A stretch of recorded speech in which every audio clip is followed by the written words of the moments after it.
ओम नमः शिवाय। राधे राधे, जय माता दी। आइए सुनते हैं आज महानवमी पर अर्धनारीश्वर शिव की कथा। महादेव को क्यों लेना पड़ा अर्धनारीश्वर का रूप? भगवान शिव के अर्धनारीश्वर रूप की कथा। जब इस सृष्टि का प्रारंभ हुआ था तब ब्रह्मा जी द्वारा रची गई मानसिक सृष्टि का विस्तार नहीं हो पा रहा था।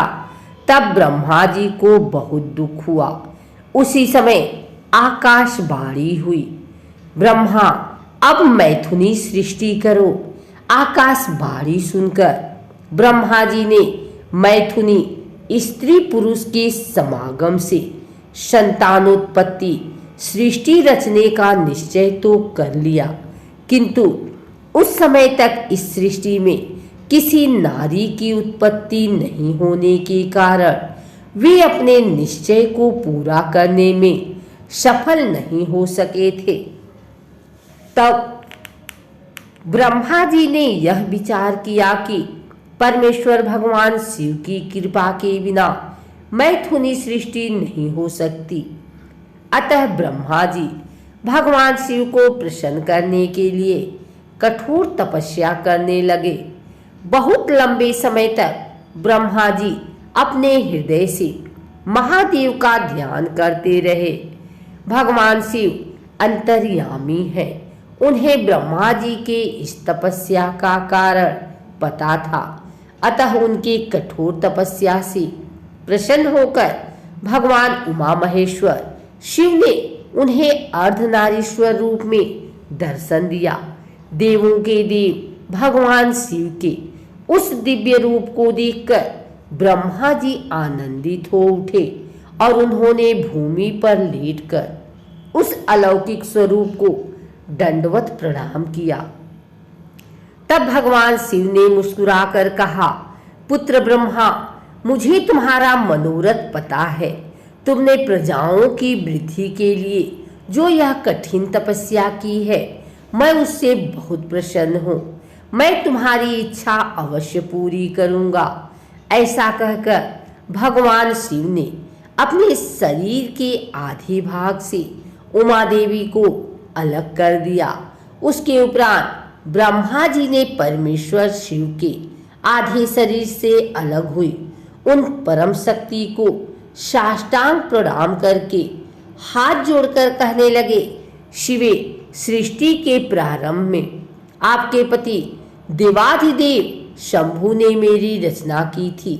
भगवती, उन्हीं के आदेश से मैंने देवता आदि समस्त प्रजाओं की मानसिक सृष्टि की, परंतु अनेक प्रयासों के बाद भी उनकी वृद्धि करने में असफल रहा हूँ।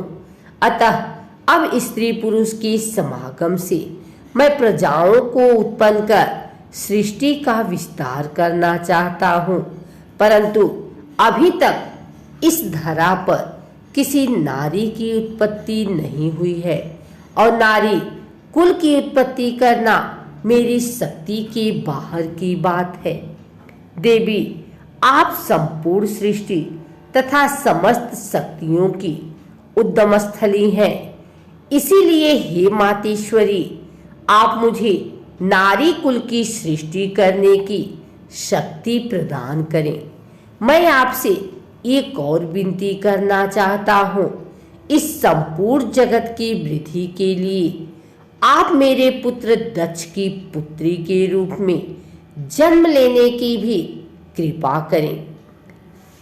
ब्रह्मा जी की प्रार्थना सुनकर परमेश्वरी शिवा ने तथास्तु, ऐसा ही होगा कहा और ब्रह्मा जी को उन्होंने नारी कुल की सृष्टि करने की शक्ति प्रदान की। इसके लिए उन्होंने अपने दोनों भौहों के बीच से अपने ही समान कांतिमती एक शक्ति प्रकट की। उसे अलौकिक शक्ति देखकर देवों के देव भगवान शिव ने हंसते हुए कहा, देवी, ब्रह्मा ने कठोर तपस्या द्वारा तुम्हारी आराधना की है। अब तुम उन पर प्रसन्न हो जाओ और उनका मनोरथ पूर्ण करो। महादेव की इस आज्ञा को पूर्ण करने के लिए वह शक्ति ब्रह्मा जी की प्रार्थना के अनुसार दक्ष की पुत्री बन गई। इस प्रकार ब्रह्मा जी को अनोखी शक्ति देकर देवी शिवा पुनः महादेव के शरीर में समा गए। भगवान शिव भी अंतर ध्यान हो गए।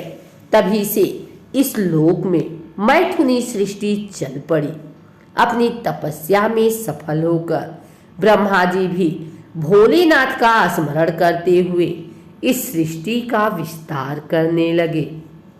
इस प्रकार शिव और शक्ति एक दूसरे से अभिन्न तथा सृष्टि के आदि कारण हैं। जैसे पुष्प में गंध, चंद्र में चंद्रिका, सूर्य में प्रभा और स्वभाव सिद्ध है, उसी प्रकार शिव में शक्ति भी स्वभाव सिद्ध है। शिव में एकाध ही शक्ति है।